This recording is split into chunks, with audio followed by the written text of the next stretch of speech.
Good afternoon and welcome to Statistics Part 3. In this section, we'll be talking about categorical data analysis, regression, which is simple linear regression, and also sampling methods. හරි අපි පළවෙනිකට යන් categorical data analysis chi-square test එක. chi-square test එක කියන්නේ අපි categories දෙකකට ගන්නවා. goodness of fit test කියලා එක මේ section එක කරගන්නවා, test of statistical independence කියලා ගන්නවා. මම මේ දෙකම වෙන වෙනම දැන් විස්තර කරනවා. පළවෙනි එක goodness of fit test. goodness of fit test කියලා කියන්නේ මේකයි. අපි දැන් sample එකක් ගන්නවා. sample එකේ data එක ගන්න කලින් අපි guess කරනවා sample එකේ data මෙන්න මේ arrangement එකට අනුව තියෙන්න ඕන කියලා. අපි ඒ කියන්නේ used to determine whether the sample data are consistent with the hypothesized distribution. sample එක ගන්න කලින් අපි hypothesis එකක් කරනවා. The data should be like this or the data should be like that. Then we get the actual data from the sample. With the sample data, describe how well it fits a set of observations. අපි set එකක් ඉස්සෙල්ලා determine කරනවා. මෙන්න මේ වගේ තමයි set එක මෙන්න මෙහෙම arrange වෙලා තියෙන්න ඕනේ. ඊට පස්සේ අපිට ගන්න actual value එක තියෙන්නේ. actual value එකවත් observed value එක. ඊට පස්සේ observe එකත් value එකට කොච්චර හොඳට ගැලපෙනවද කියලා බලනවා. මේක කරවන් කිව්ව ගමන් තේරෙන්නේ නැහැ. ඒකින්ද අපි example එකක් කරලා බලමු. A car manufacturer wishes to test whether there is a preference amongst buyers for cars of different colors. මෙතන අපි hypothesis එකක් ගන්නවා, actual values උත් ගන්නවා. අපේ hypothesis එක තමයි මෙතන preference එකක් නැහැ කියලා. අපි කලින් කන්නේ null hypothesis එකක් කියලා. මේ ගාන හදන්න ලේසි වෙන්න අපි ඉස්සෙල්ලා හිතනවා preference එකක් නැහැ, හැම color එකකටම හැමෝම equally කැමතියි කියලා. අපි මෙතන test කරන්න ඕනේ preference එකක් තියනවද නැද්ද කියලා. මේක තමයි chi-square value එක ගන්න එක. අපි ඉස්සෙල්ලා කතා කරා z² formula එක, t² formula z formula එක, t formula එක. දැන් අපි කතා කරන chi-square මේ roman මේ greek letter chi x එක වගේ තියෙන්නේ. මේක තමයි formula එක. epsilon කියලා කියන්නේ මෙතන sum එක එකතු කිරීම. O කියලා කියන්නේ observed frequency. E කියලා කියන්නේ expected frequency. expected frequency මේ II කියලා කියන්නේ එක category එකකට. මේ E1 කියන එක ගණන් ගන්න එපා. observed frequency minus expected frequency whole thing squared divided by the expected frequency එක එක category එකට අනුව අපි බෙදාගෙන යනවා. මේක කිව්වට කෙලින්ම තේරෙන්නේ නැත්නම් අපි example එකටම ගිහලා බලමු. අනිත් එක අපි t distribution කරනකොට degrees of freedom ගැන කතා කරා. මෙතන degrees of freedom තියෙනවා. categories ගානේ ඍණ එකක් සමානයි degrees of freedom. degrees of freedom ඕනේ chi-square table කියලා එකක් තියෙනවා. මෙන්න මේක තමයි chi-square table වල chi-square distribution එක කියලා කියන්නේ. මෙන්න මේ පොඩි කැලල පාට කරලා තියෙනවා. මේ පාට කරන තියෙන ඒ කියන්නේ fraction එක 95% කරලා තියෙනවා නම් මෙන්න මේක තමයි 0.995 0.005 වලට මේ degrees of freedom මෙන්න මේ column එකේ තියෙනවා. අපි පස්සේ බලමු මේ කොහොමද use කරන්න කියලා අපේ example එක. අපි ආපහු අපේ example එකට යනවා. car manufacturer wishes to test whether there is a preference amongst buyers for cars of different colors. හරි. එතකොට 90 දෙනෙක් අපි question කරනවා. respondents ලා 90ක්. 45 දෙනෙක් කැමති රතු පාටට, 30ක් කැමති නිල් පාටට, 15ක් කැමති කළු පාටට. Prior to the survey, we expect equal numbers to favor each of the colors. අපි ඉස්සෙල්ලා අපි hypothesize ඒවත් අපි guess කරන sample එකේ pattern එක කියන්නේ 90ම බැලුවොත් 30ක් කැමති රතු වලට, 30ක් කැමති නිල් වලට, 30ක් කැමති කළු වලට. ඒ කියන්නේ preference එකක් නැහැ, හැම කට්ටියටම equally කැමති. ඒකට දැන් මෙතන මේ වෙනස්කමක් තියෙනවනේ. ඒකට වෙනස්කම statistically significant ද කියලා බලන්න ඕනේ. ඒක ප්‍රශ්නේ දීලා තිනවා 5% significance level එක මේක check කරන්න කියලා. method එක මේකයි. මේක තමයි observed එක. රතු වලට මෙච්චරක් කැමති, blue වලට මෙච්චරක් කැමති, black වලට මෙච්චරක් කැමති. අපි expect කරන්නේ 30 හැමෝටම equally බෙදලා යනවා. ඊට පස්සේ මේ දෙක අතර වෙනසක් තියෙනවානේ. ඔය වෙනස අපි calculate කරනවා. එතන ධන 15ක වෙනසක්. එතන no වෙනසක් නැහැ. එතන ඍණ 15ක වෙනසක්. observed minus expected. ඊට පස්සේ අපි chi-square formula එක apply කරනවා. observed minus expected squared divided by expected. So 15 squared මේක 15 squared divided by 30. 15 square divided by 30 225 බෙදීම 30 සමානයි 7.5. මෙතනත් 7.5. ඊට පස්සේ අපි උඩ ෆෝමියුලා එක බැලුවනේ. ෆෝමියුලා එකේ තියෙන මෙන්න මේක එප්සයිලන්. එප්සයිලන් කියන්නේ එකතුව. එතකොට අපිට මේ values තුනකට මේ O minus E squared over E1 values හොයාගත්තා. මේවල එකතු කරනවා. 7.5 plus බිංදුව plus 7.5 15 කියලා එනවා. ඒකට අපි calculate කරගත්ත 5 square value එක 15. ඒකට alternative hypothesis එක that there is a color preference. null hypothesis එක there is no color preference. calculate කරගත්ත value එක 15යි. ඒක table value එක හොයන්න ඕනේ. දැන් 5.9 එක අපි හොයමු table value. අපේ significance level එක 0.05. මේ ප්‍රශ්නේ තියෙනනේ 5% significance level එක check කරන්න කියලා. degree of freedom මම කලින්ම කිව්වා number of categories -1. category 3ක් තියෙනවා 3 - 1 2. the degree of freedom 2 significance level එක 0.05. ඒක 0.05 එකකට අදාළ chi-square value එක හොයන්න ඕනේ table value එක. degree of freedom 2 0.05 නේ අපේ මේක. So 0.05 වලට chi-square 5.99 තමයි table value එක. ඉන්න මෙතන table value එක 5.99.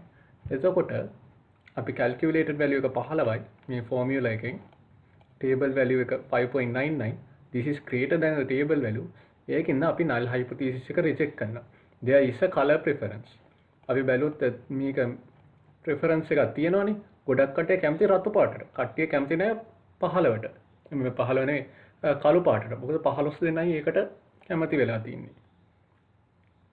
ඒ කියන්නේ statistically significant difference එකක් තියෙනවා.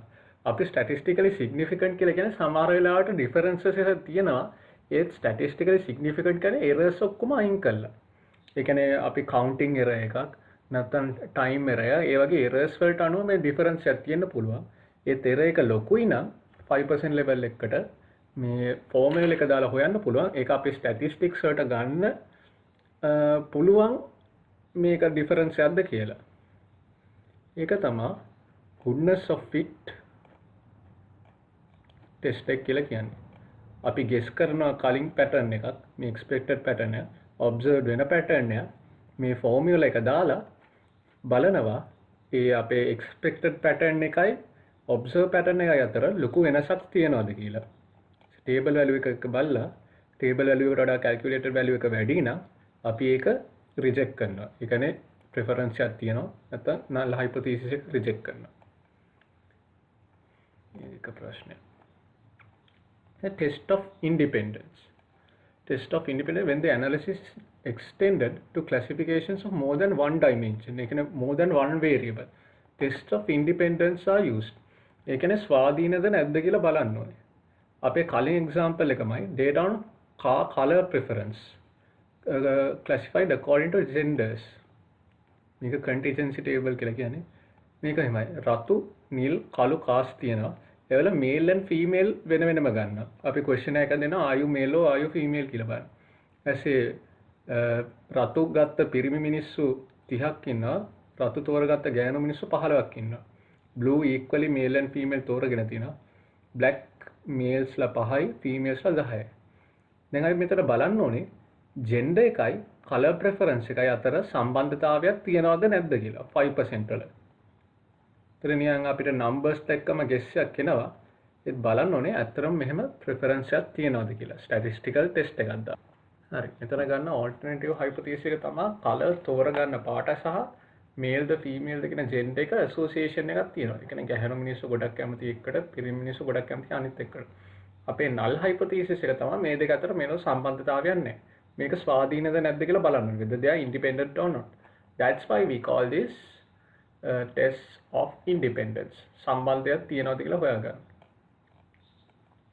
හරි. ඉස්සෙල්ලාගේ මෙන්න මෙහෙම table එකක් ගන්නවා. male වලට එකයි female වලට එකයි column එක. ඊටසේ observed මේක අපි දකින්න ඒවා. ඒ කියන්නේ male red color cast වලට කැමති males ලා කී දෙන්නද? red color cast වලට කැමති females ලා කී දෙන්නද කියලා මේ observed value එක අපි පුරවනවා. black වලට කැමති males ලා කීයද කියලා. expected value එක අපිට කෙලින්ම හොයන්න බෑ. කෙලින්ම හොයන්න ඇරුව මෙන්න මෙහෙම තමයි ගන්න. ඉස්සෙල්ලා අපි common total කියලා ගන්නවා. males ලා කීයක්ද? 50යි. females ලා කීයක්ද? 40යි. අපිට එහෙනම් වෙන වෙනම ගන්න තියෙනවානේ. 30 ධන 5 ධන 5 සමානයි 50. ඊට පස්සේ rows වල ගන්නවා. රතු පාටට කැමති කී දෙනෙක් ඉන්නවද? 30යි පාර 45ක් කැමති. 30ක් කැමති. 15ක් කැමති. ඊට පස්සේ මේ rows වල totals ටිකක් එනවා. එතන columns වල totals ටිකක් එනවා. එතන common නෙවෙයි එතන column කියලා තියෙනවා. spelling mistake.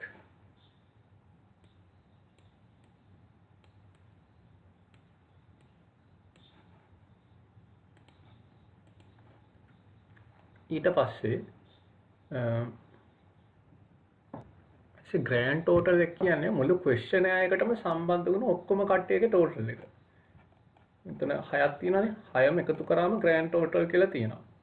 අපි expected value එක හොයන සමීකරණයක් තියෙනවා. ආපහු මෙන්න මේ වගේ expected value equals row total into column total divided by grand total. Row total into column total divided by grand total. මේ වගේ මේ පොඩියට හදලා තියෙන්නේ. මෙතන row total එක column total එක 50යි. row total එක 45යි. grand total එක 90යි. 50 වැඩි කිරීම 45 බෙදීම 90. මගේ 6ටම අපි expected values හොයනවා. මෙහෙම කරලා. අනිත් important එක degree of freedom එක හොයන එක. degree of freedom එක හොයන්නේ මෙන්න මේ සමීකරණය. number of rows minus 1 into number of columns minus 1. එතකොට rows අපේ rows 3ක් තිබ්බා 3 minus 1 මේ දෙක මාරු කරලා columns දෙකක් තියෙනවා 2 minus 1 මේක interchange කරලා තියෙන්නේ. This is columns and this is rows. So 2 minus 1 equals 1 and 3 minus 1 equals then put a calculation error එකක් තියෙනවා 2 minus 1 equals 1 and 3 minus 1 equals 2. So 1 into 2 does not equal 3, it equals 2. මේක මම PDF එක දානකොට correct කරන්න මේක මේ කපලා තියෙන්නේ. The whole thing is equals to 2. The degree of freedom table value එක අපි බලමු හරිද නැද්ද කියලා පස්සේ. Okay මම correct කරා මේක 2 හැටියට. ඊට මෙන්න මේ සමීකරණය තමයි ගන්නෙ chi squared වලට common formula එක. ඊට කරන්නේ දැන් මේක epsilon කියන්නේ එකතු වන්නේ. මෙතන ඔය වගේ differences ගොඩක් තියෙනවා. observed minus expected, observed minus expected, observed minus expected මේ 6ටම observed minus expected values තියෙනවා. ඒකින්ද අපි ඒ වගේ 6ක් එකතු කරනවා මෙහෙම. 6ක් එකතු කළා අන්තිමට මෙන්න මේ value එක එනවා. ඊට පස්සේ මම කලින් කියලා දුන්න කොහොමද table value එක හොයන්නේ කියලා. අතර degrees of freedom පොඩ්ඩක් වැරදිලා තිබ්බට මේ table value එක හරි degrees of freedom 2 එකට 0.05 significance level එක බැලුවම 5.99 කියලා එන්නේ. එතකොට අපේ calculated value එක මේක table value එක මෙන්න මේක calculated value is less than the table value. Therefore අපේ null hypothesis එක accept කරනවා. null hypothesis එක accept කරනවා කියන්නේ gender එකෙන් color preference එකට අදාළත්වයක් නැහැ. They are not associated. තමයි test of independence කියන්නේ. Which means there is no relationship and these two factors are independent. මේක නිකන් තියෙන ප්‍රශ්නයක් කරන්න ගෙදරදී. Okay, so that ends chi-square and categorical data analysis. හරි අපේ next section එක simple linear regression and correlation. regression කියලා කියන්නේ අපි linear relationship එක බලන variable දෙකක් ගැන. මෙන්න මේ වගේ graph එකක් තියෙනවා. x axis එකක් තියෙනවා y axis එකක් තියෙනවා. අපි y axis එකට කියනවා dependent variable, x axis එකට කියනවා independent variable එක කියලා. x axis එක vary වෙනකොට y axis එක ඒක මත depend වෙලා vary වෙනවා. මේ වගේ line එකක් වගේ. මේ line එක අපි simple sample නෙමෙයි මේක this should be simple linear regression. Okay. එතකොට දැන් මේක මම කෙලින්ම theory කියන්න කලින් අපි පොඩ්ඩක් මතක් කරගමු අපි A level කාලේ කරපු එකක් ගැන. A level කාලේ physics practical එහෙම අපි ඉස්සර කරනකොට අපි මේ වගේ graphs හදනවා. graphs හදලා ඒවල data points mark කරගන්නවා.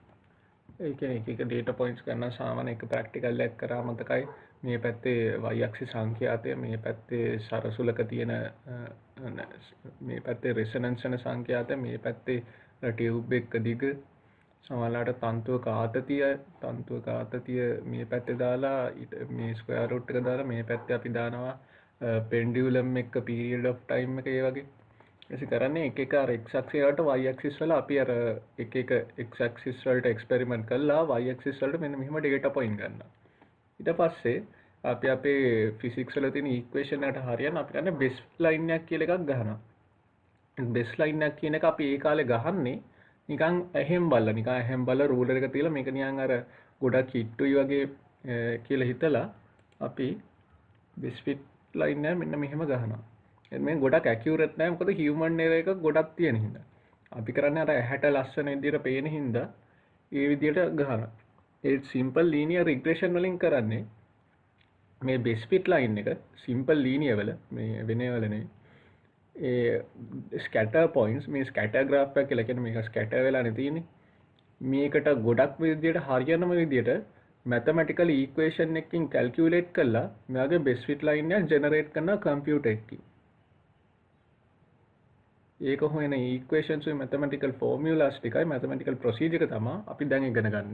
ඊට අපිට ඉක්වේෂන් එකක් තියෙනවා එතන මේ SLR ඉක්වේෂන් කියලා එක y β1x β0 මේක නිකන් අපි කලින් ඉස්සර කරලා තියෙන y mx c එක වගේ β1 කියන්නේ m එක gradient එක slope එක β0 කියලා කියන්නේ intercept එක. මෙන්න මේ straight line එකේ equation එක ගොඩනංවන එක. මෙන්න එහෙම scatter points මෙහෙම තියෙනවා. මේකට හරියන line එකක් මෙයා කළා ඒ line එකේ equation එක හදන එක. අපි Excel වල කියනවා මේකට trend line එකක් generate කරනවා කියලා. Excel වලින් මෙහෙම scatter graphs හදනකොට. මේ medicine වල physics වල නම් සාමාන්‍ය F equals ma වගේ හරියටම exact relationships තියෙනවා. ඒ medicine කියන biological system එක. biological system ගොඩක් අය living system හරියටම 100% accurate වැඩ කරන්නේ නැහැ. ඒකෙන්ද අපි මේ epsilon කියන term එක දානවා. epsilon කියන්නේ error එකක් කියන noise එකක්. random error, random variation, human error වලට නැත්නම් biological variation වලට. උදාහරණයක් ලෙස මෙයාගේ y equals mx plus c graph එකකට fertilizer yield උයි අතර yield වැඩි කරන්න fertilizer වැඩි කරන්න yield එක වැඩි වෙනවා crop එක.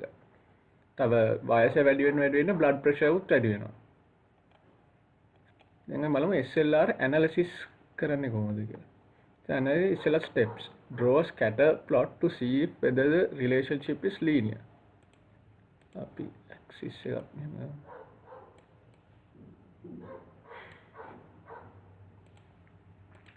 සමහර plot තියෙනවා linear නෑ. අර polynomial වගේ يعني මෙන්න මේ වගේ යනවා. මෙයාට linear එකක් හදන්න බෑ.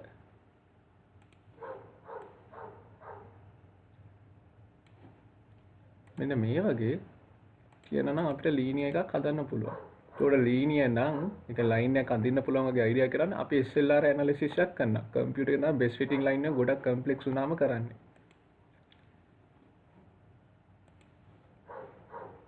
මෙන්න මේ equations ගොඩක් තියෙනවා සමීකරණ ගොඩක් තියෙනවා පාඩම් කරන්න ඕනේ. අර ඉස්සෙල්ලම කිව්වේ අපේ final ගන්න ඕනේ equation එක තමයි y equals β0 x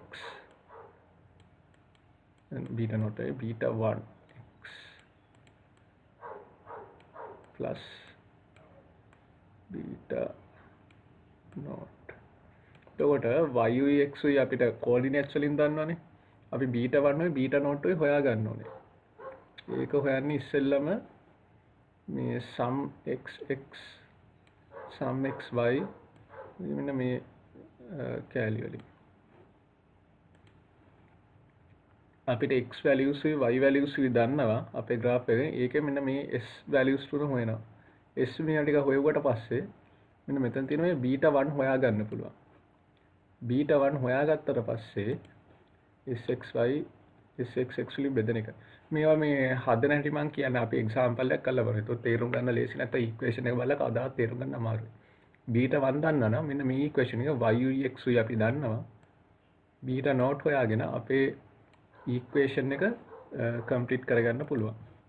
මම බලමු එක්සැම්පල් එකක්. An experiment was conducted to estimate the amount of yield given by the application of different fertilizer. The results are given in the following table.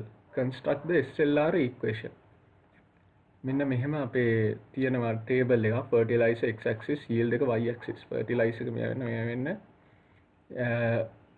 yield එක වෙනස් වෙනවා. ඒක තේරුම් ගන්න ලේසි වෙන අපි පොඩ්ඩක් දල වශයෙන් මේකත් අදලමුකෝ. මම ස්කැටර් ප්ලොට් එකක් ගන්නවා. එකනේ 1 30 32ත් එකීමයි තියෙන්නේ. ඒක 1.35 2ට 40 3ට 44. මේකට ලයින් එකක් අඳින්න ඕනේ.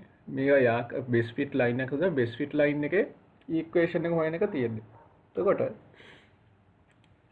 මේ විදිය තමයි ඉස්සෙල්ලා මේ xy x squared y squared කියන values ටික හොයන්න ඕනේ. මේක අපි x කියලා දන්නවනේ. මේක y කියලා දන්නවා. එහෙනම් xy equals 1 into 30. 30. x squared 1 squared. මේකේ මෙයාගේ හදපු ආන්සර් එකක් තියෙනවා මං ගාව. මේකේ x තියෙනවා y තියෙනවා xy කියන්නේ x y මල්ටිප්ලිකේෂන් එක. මේ තියෙන data points.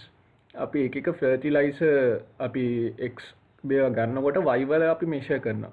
අර ප්‍රස්ථාරයක් හදලා ප්‍රස්ථාරයේ data points අපි ගහනවා. ඊට x squared 1 squared y squared කියන්නේ 30 squared. මෙයාගේ මේ table එක පුරවනවා. table එක පුරවලා epsilon y squared. ඒ කියන්නේ මේ y column එක එකතුව ගන්නවා. x squared column එක එකතුව ගන්නවා. xy column එක එකතුව ගන්නවා. y column එක එකතුව ගන්නවා. x column එක එකතුව ගන්නවා. එතකොට අපි මේ epsilon x epsilon y මේ epsilon values ටික ඔක්කොම අපි දන්නවා. epsilon values ටික දන්නවා නිසා මෙතන epsilon values නේ අපිට මෙයා ගන්න ඕනේ. මෙයාට substitute කරනවා. substitute කළා මේ sxx sum xy මේ ඔක්කොම හොයාගන්න පුළුවන්. මේ simple n කියන term එකට එන්නේ data points ගන්න. මෙතන මේ scatter graph එකක අඳ coordinates පහක් තියෙනවා. මේ පහන්නේ xy නම් මේ නේද ඒතර අපි බෝල ඇඳම් බෝල පහක් තියෙනවා. ඒකට substitute කරාම sxx sxy මේ values තුන අපිට ගන්න පුළුවන්. මේ values තුන ගන්න නිසා β1 අපිට හොයා ගන්න පුළුවන්. β1 හොයා ගන්න පුළුවන් නම් මේකට substitute කළා මේ y x ඕනම value එකකට දාලා අපිට β0 හොයාගෙන y equals β1x plus β0 කියන equation එක ගොඩනගා ගන්න පුළුවන්. දැන් equation එක ගොඩනගා ගන්නනේ අපේ equation එකේ accuracy එක බලන්න coefficient of correlation කියලා Pearson RR එක කියලා එකක් බලනවා. R equals sum xy divided by the square root of sum xx into sum yy. අපි මේ values තුන හොයන විදිහට අර උඩ equation තුනේ කිව්වනේ. It's a measure of the strength and direction of the linear relationship between two variables. ඒ කියන්නේ x උයි y උයි මේ closeness of the scatter points to regression line බලන්නේ.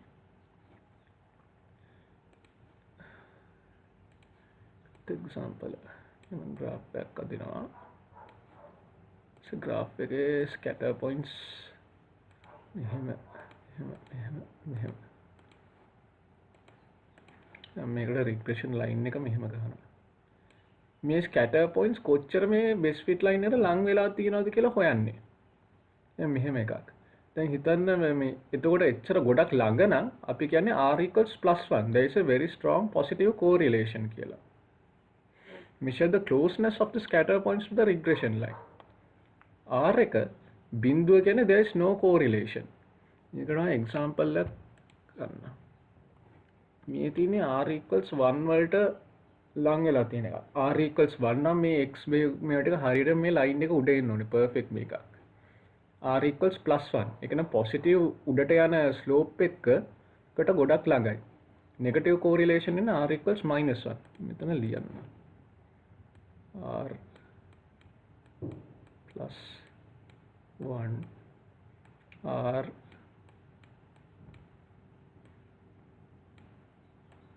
minus 1 r R equals නෙවෙයි, R is close to. If it's exactly -1, all these data points should come on the same line. මේ line එක උඩම තමයි වැටෙන්න ඕනේ. මේක R equals 0 වගේ.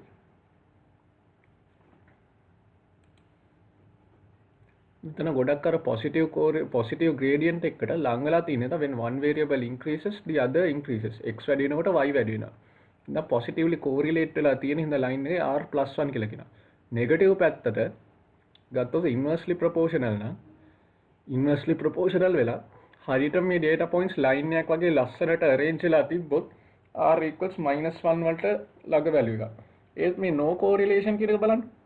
මේකේ line එකක් අඳින්නවත් තියා line එකක් හිතා ගන්නවත් බෑ. ඒකෙන්ද there is no connection between the two variables x y අතර අපිට පේන්නේ මොනවද සම්බන්ධතාවය. ඉතින් අපි ඒකට කියනවා r equals 0 කියලා. line එකක් අඳ ගන්නම් බැරි හින්දා. මෙතන ආපහු කියන්න r equals 0 no correlation, r equals -1 strong negative correlation. එන්න මේ පැත්තට යන line එක scatter graph. මෙන්න මෙහෙම වගේ. r equals +1 කියන්නේ මේ වගේ very strong positive correlations. as a coefficient of determination කියලා කියනවා. එතනින් අපි r කියලා value එකක් ගන්නවනේ. අපි r කියන value එක square කරනවා වර්ග කරලා r squared value එකක් ගන්නවා. The key output of regression analysis, the proportion of the variance fluctuation in dependent variable that is predicted by from the independent variable. මේකේ මෙහෙම මම simple විදියට කියන්න ටිකක් mathematically deep මේක. මෙතන r කියන එකේ ධන ඍණ කියලා තියෙනවනේ. ධන ඍණෙන් දෙකම කරන්නේ මේක උඩට යනවා නම් මේ පැත්තට යනවා නම් ධන, මේ පැත්තට යනවා නම් ඍණ අපේ scatter points. ඒත් accuracy r squared වලින් කරන්නේ accuracy එක බලන එක. මෙන්න මෙහෙම ඍණ කියන එක ඍණ දෙක square කරයි ධන දෙක ස්ක්වයර් කරාම එකම ගාන නෙන්නේ. කොච්චර මේ line එකට ලං වෙලා තියෙන එක කියන එකේ fine අපිට measure එකක් ගන්න පුළුවන් r squared value එකේ.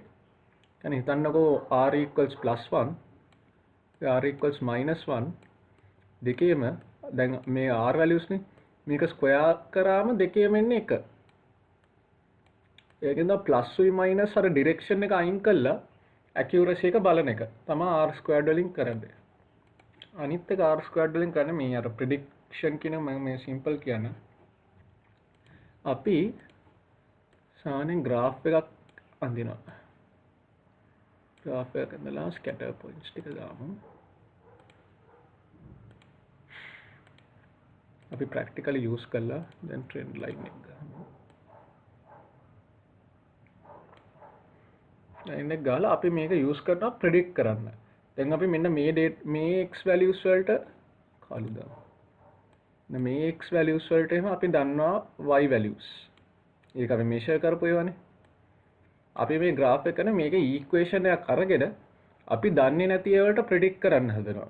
ඒ කියන්නේ අපි physics වල ගොඩක් වෙලාවට ප්‍රශ්නයක් එනවා මේ අපිට අපි බලමුකෝ තරංගයක මේ අර string එක tension එකයි ඒක resonance කරන frequency එක එක්ක බැලුවම මෙයාගේ මේකක් ඇඳලා පස්සේ කරන්නේ අපි unknown tension එකක් දීලා දැන් අපි මේක equation එක දන්නවනේ ඒකට අනුව අපි ඒකට corresponding y value එක හොයනවා අපි predict කරනවා මොකක් හරි හිතන්නකෝ මේක f equals ma කියලා equation එක දානවා කියලා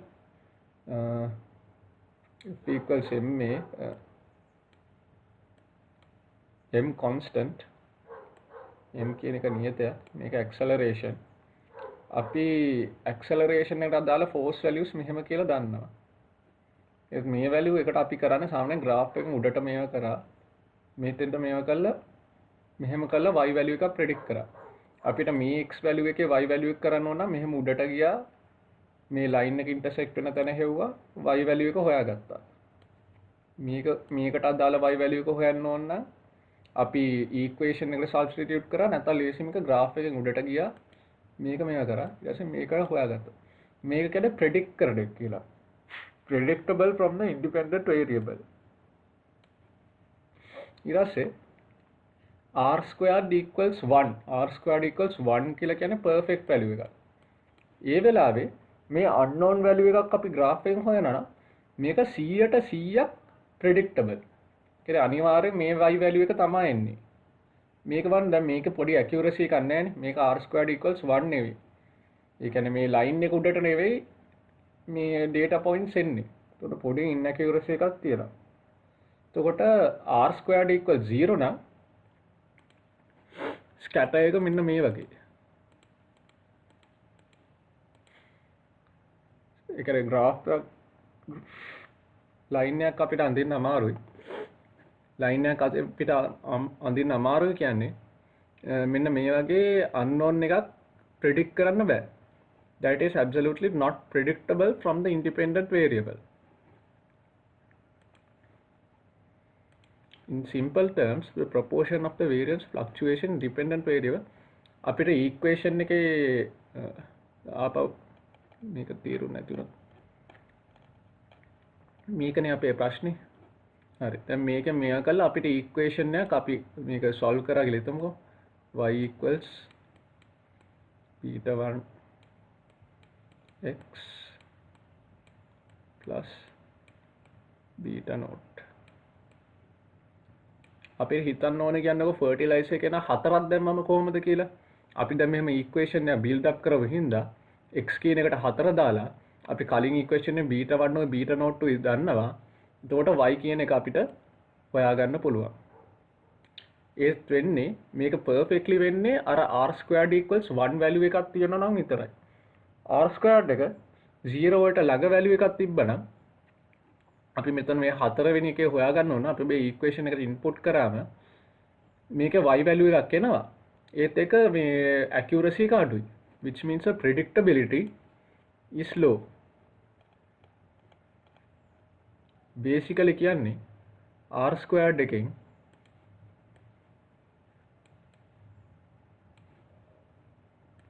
best fit line එක positive වුණත් negative වුණත් කොච්චර මේ line එක close ද කියලා. How close this line is to these scatter points is measured by the r squared value.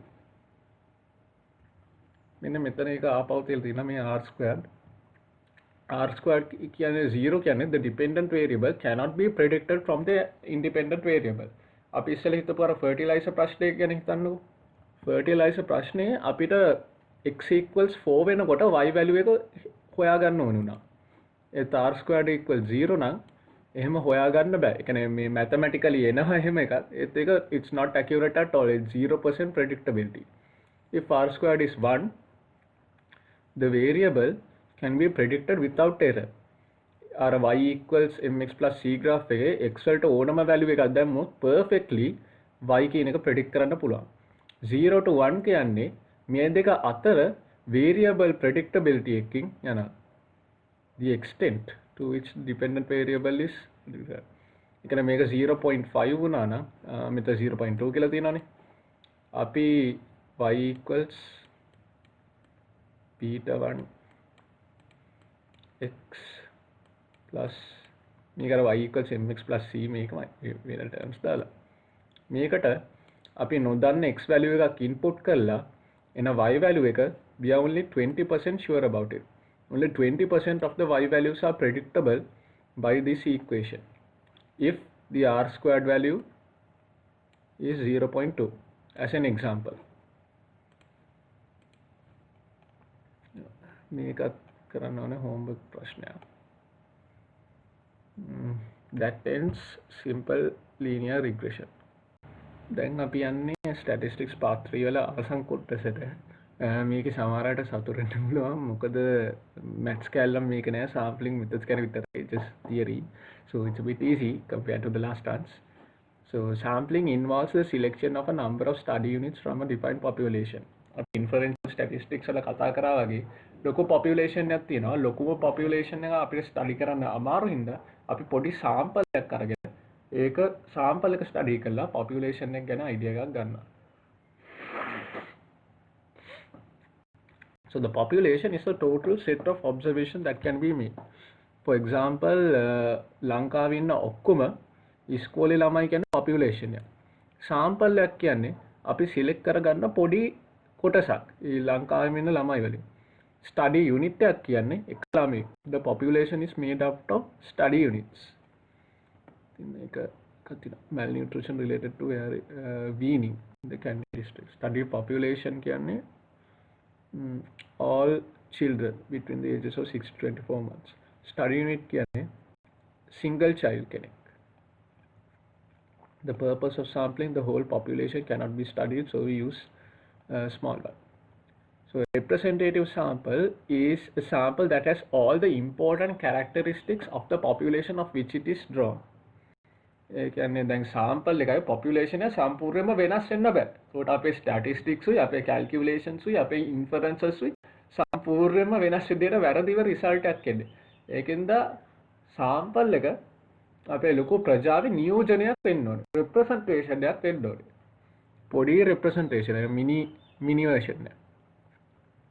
probability තොර sampling methods අපි දෙකකට බෙදනවා. probability sampling and non probability sampling. දාලා නැහැ. This is probability sampling, non probability sampling. මේ දෙක තමයි probability sampling නෝඩ simple random sampling, systematic sampling, stratified random sampling, cluster sampling, multi-stage sampling කරනවා. non-probability sampling වල consecutive sampling, convenience sampling with judgmental sampling අපි ගන්න. ये probability sampling. probability sampling වල sampling frame කියලා එකක් තියෙනවා. sampling frame කියන එක මේ හැම එකක්ම තියෙනවා. අපිට list කරන්න පුළුවන් නම් ඒ කියන්නේ limited මේකක් තියෙනවා. study population එකේ if you can list all the units ඒකින්ද මෙහෙම population එක දැන් අපි උදාහරණයක් ගත්තාම ලංකාවේ ඉන්න ඔක්කොම ඉස්කෝලේ ළමයි ඒ කට්ටියගේ ලිමිටඩ් කොහොම හරි ලිස්ට් එකක් ගන්න පුළුවන් නම් මොනවා වුණත් සීමිත ප්‍රමාණයක් ඉන්නේ. ඒ කියන්නේ ලොකුයි උනාට නම්බර් එකක් තියෙනවා. ඒකින්ද sampling frame කියන එකක් තියෙනවා. So we can use a probability sampling method. Then simple random sampling කියන එක ගොඩක් lazy. Each study unit has the same chance of being selected in the sample. එතකොට procedure එක make a numbered list of all the sample units, decide the sample size, select required number of sampling units. අපි lottery method එකක් කරි table of random numbers ගන්න. කන්නකො අපිට අපේ batch එකෙන් වැඩකට කියන්නේ හිතන්න කරේ workshop එකකට අපේ batch එකෙන් 10ක් ඕනේ. 10ක් connect කරන්නේ අපි කොළ 205ක් ගන්නවා. කොළ 205ක් කරලා 1 සිට 10ට ඒ කියන්නේ කොළ 205 සම කොළ 10ක දාලා. ඊට පෙට්ටියක් අස්සර දාලා පෙට්ටිය මෙහෙම rotate කරලා batch එකේ එක්කෙනා ගානට කොළයක් එළියට ගන්න කියලා කියනවා. ඒතර batch එකේ random 10 දෙනකොට අර මේ numbers තියෙන කොළය හම්බ වෙනවා. ඒක lottery method. අනිත් එක table of random numbers. computer generated method එකක් හරි මාකරේ මේවා කළා අපේ randomly m number 10ක් select කරන්න කියලා කියනවා. ඒකට ඒ m number 10 තමයි workshop එකට යන්න ඕනේ. ඒක කියන්නේ නිකන් අර අපි ලොතරැයි වෙලා දෙන්නේ ලොතරැයි වල lottery method කියලා කියන්නේ. අර මේ round අර contain එක බෝල නිකන් රවුමට යනවා. රවුමට ගිහලා එකපාරට 5ක් select වෙනවා. ඒ වගේ randomly ගානක් sample size එකක් අපි ගන්නවා. An example to take a simple random sample of the medical students of our batch, put 1 to 210 numbered tags into a box and draw the required number by the above methods. මෙහෙම කරන්නත් පුළුවන්. එකේ ඉඳන් 210ට numbered tags පෙට්ටියක් අස්සර දාලා ඒ කියන්නේ විටින් විට 10 පාරක් අත අස්සර දාලා අත එළියට දාලා අත අස්සර දාලා එළියට අරන් 10ක් randomly ගන්නවා. ඒ තීරුණු 10 දෙනා තමයි අපේ sample එක. completely random. box එකේ ප්‍රශ්නයක් නැත්තා. This is systematic sampling. Systematic sampling to select sample members from a large population. Periodic process, less time consuming and earlier. Make a මෙහෙමයි වෙන්නේ. Choose your sample size. List the population sampling frame. Sampling frame කියන එක මම කලින් මෙයා කරලා list එකක් හදන්න ඕනේ. calculate the sampling fraction and sampling interval. මේක බලන්න ඕනේ අපේ sample size එක අපිට කොච්චරක්ද ඕනේ study population එක කොච්චරක් ඉන්නවද කියලා. ඊට මේ sampling fraction කියන එක මේකෙන් derive කරන්න පුළුවන්. ඒ කියන්නේ හිතන්නකෝ අපිට batch එකේ අපේ 200ක් ඉන්නවා. අපිට sample size අපේ sample එකට අපිට 20ක් ඕනේ. ඒකට batch එකේ අපි 20කට කඩලා කෑලි 20කට කඩලා ඒ 20 එක්කෙනා ගාවොත් අපිට 20ක් තියෙනවා. ඒකට sample size එක 20 study population අපේ 200ක් ඉන්නවා කියනකොට 2/200 1/10 batch එකේ හැම 10 දෙනෙකුටම එක්කෙනෙක් sample එකට අයත් වෙනවා. අපිට දැන් 200න් 20ක් තෝරගන්න ඕනේනේ.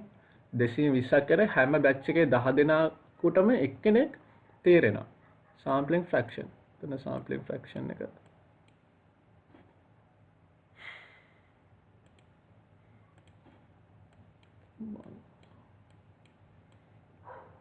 over 10 අපේ example එකේ study sample size එක 20 නම් ඒක 200 නම් මේක මෙන්න මේ lazy procedure එකකින් යන්නේ කේවලම මේක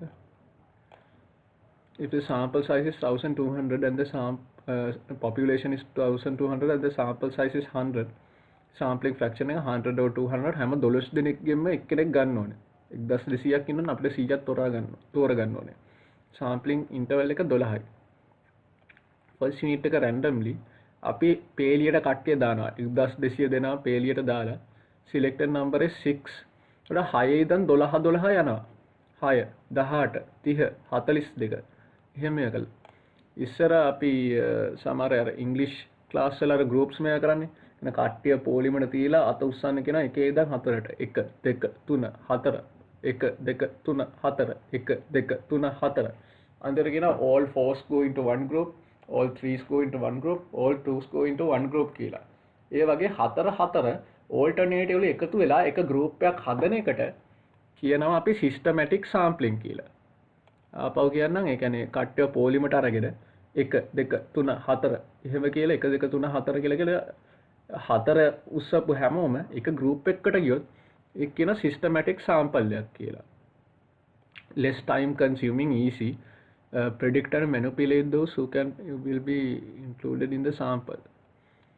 මේකේ පොඩි අර risk එක තියෙන්නේ bias එකක් pattern එකක් තියෙනවා නම් population එකේ. කියන්නේ අපි ඉස්සෙල්ලා අර 1 2 3 4 කියන එකේ 4 හම්බෙන හැමෝටම pattern එකක් තියෙනවා නම් මොකක් හරි මේකට අඩුව. ඒකට ඒක interval set එකක research මේවුනොත් අපේ data compromise වෙන්න පුළුවන්. bias එකක් තියෙන්න පුළුවන්. ඉතින් individual මේක තමයි definition එක. Individuals are selected at regular intervals and the starting point is chosen at random. ඒ කියන්නේ 1 2 3 4 5 6 කියලා අපේ එකේ ඉඳන් 205ටම දාලා අපිට 10ට එක්කෙනෙක් හිතන්නකෝ මේ අපි 20ක් තෝරගන්න ඕනේ කියලා. එහෙනම් M17 5, M17 15, M17 25. අපේ සමහර මේ ක්ලිනිකල් ගෲප්ස් හදන විදිහම තමයි. 25, 35. ඒ වගේ 10න් 10 මේව කරාම 21 ගෲප් එකක් අපිට එනවා. ඒක තමයි අපේ sample එක. තමයි systematic sample කියලා කියන්නේ. The stratified random sampling කියන්නේ මේක ටිකක් important. Dividing the population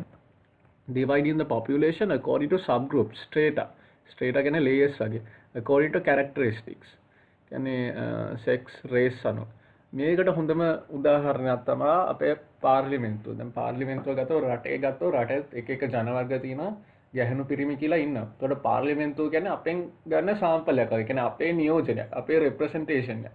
ඒකට ඒක රටේ තියෙන සංයුතියට මේ සමාන වෙන්න ඕනේ. ඒ වගේ take a random sample from each group. කියන්නේ රටේ 170ක් සිංහලයි ඉන්නවා. රටේ 130ක් සුළු ජාතීන් දෙමළ මුස්ලිම් මේ වගේ.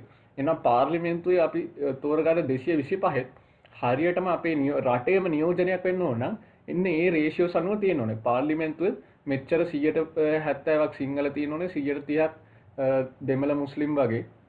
රටේ 160ක් ගැහණු 140ක් පිරිමි නම් පාර්ලිමේන්තුවේ ideally අපේ රටේ වෙන්නේ ස්ට්‍රැටිෆයිඩ් රැන්ඩම් සාම්පල් එක ඒ වගේම 60ක් ගැහැණු 40ක් පිරිමි වගේ representation එකක් තියෙන්න ඕනේ. The proportion of the study population which belongs to each subgroup should be known. ඒ කියන්නේ අපේ සාම්පල් එකේ subgroup තියෙනවා නම් ඒ තියෙන ප්‍රතිශත ඒ වගේම අපේ සාම්පල් එකේ තියෙන්න ඕනේ. අපේ සාම්පල් එකේ එක එක subgroup වල තියෙන ප්‍රතිශතේ ප්‍රජාවේ ඒ subgroup වල තියෙන ප්‍රතිශතේ වෙනස් වෙන්න බෑ. තමයි stratified sampling එක. දැන් cluster sampling. Cluster sampling කියලා කියන්නේ අපි එක එක්කෙනා ගන්නතෝ groups ගන්න. Groups of study units. Clusters instead of individual study units. Usually the population is widely spread. මේක නිකන් දුෂ්කර පළාත්වල ඔක්කොම ගම්මාන වගේ තමයි බෙදලා තියෙන්නේ. The clusters must be heterogeneous number of clusters in a sample must be large to prevent one cluster influencing the results. But a sampling frame of individual units is not required. Initially, a sampling frame of clusters is sufficient. Sample is easier to select the simple random. This thing because the individual units are physically together. And දුෂ්කර කියන්නේ මැදවච්චය වවුනියාව වගේ පැත්තක හැම ලොකු ඉඩ ප්‍රමාණයක් තියෙනවා. ඒ ලොකු ඉඩ ප්‍රමාණය අපිට physically ඒ කියන්නේ practically data ගන්න අමාරුයි. ඒ කියන්නේ අපි කරන්නේ ගම්මානික සාම්පල්යක් ගන්නවා, තව ගම්මානික සාම්පල්යක් ගන්නවා, තව ගම්මානික සාම්පල්යක් ගන්නවා. මේ ගම්මානවල මිනිස්සු එකට රැස් වෙලානේ තින්නේ. ඒකට cluster එකක් වගේ. ඒ clusters වල sample ගන්න එක අපි කියනවා cluster sampling කියලා.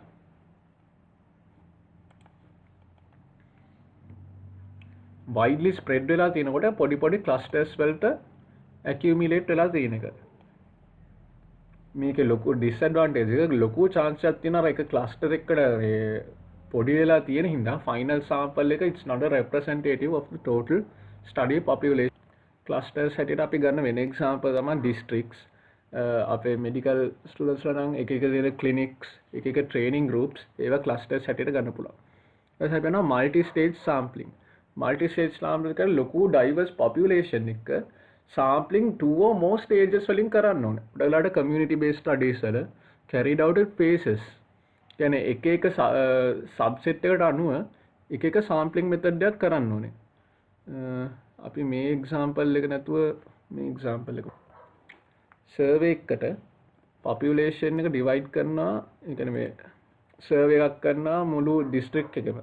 ඒකට ප්‍රාදේශීය ලේකම් කොට්ටාශ තියෙනවා, ග්‍රාම නිලධාරි කොට්ටාශ තියෙනවා. අපි එතකොට population එකේ ප්‍රාදේශීය ලේකම් කොට්ටාශ 24ක් තියෙනවා, ග්‍රාම නිලධාරි කොට්ටාශ 34ක් තියෙනවා. මේ හැම එකම අපි ගන්න sample එකකට.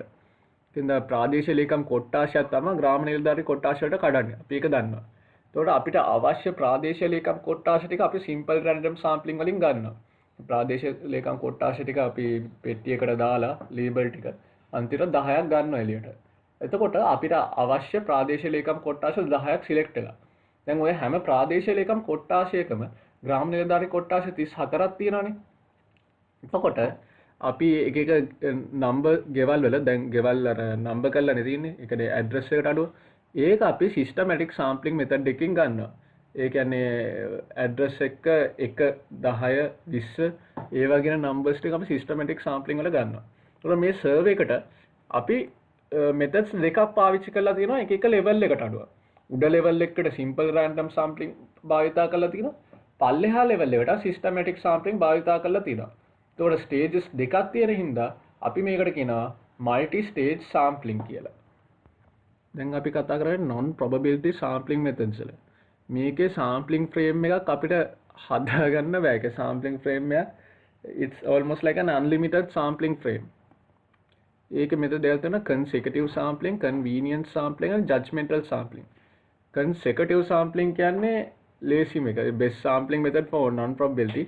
Everyone who meets the inclusion criteria will be included in the sample. මේක කරන්නේ දැන් අපි අපේ sample එකට ඕන මේ requirement ටිකක් තියෙනනේ. ඒ sample එකට අයත් වෙන්න ඕන මොන පුද්ගලයන්ගේ specific requirement එක.